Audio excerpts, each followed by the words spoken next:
தங்கக்குட்டி ஏன்டா தங்கம்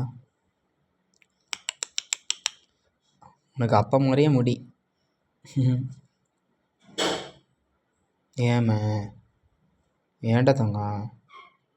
ம் ம் காற்றின் அலைவரிசை கேட்கின்றதா கேட்கும் பாட்டில் ஒரு உயிர் விடும் கண்ணீர் வழிகின்றதா நெஞ்சம் நனைகின்றதா இதயம் கருகும் ஒரு வாசல் வருகிறதா காற்றில் கண்ணீரை ஏற்றி கவிதை சிந்தேனை ஊற்றி கண்டேன் உன் வாசல் தேடி ஓயும் ஜீவன் ஓடும் முன்னே ஓடு ஓடிவா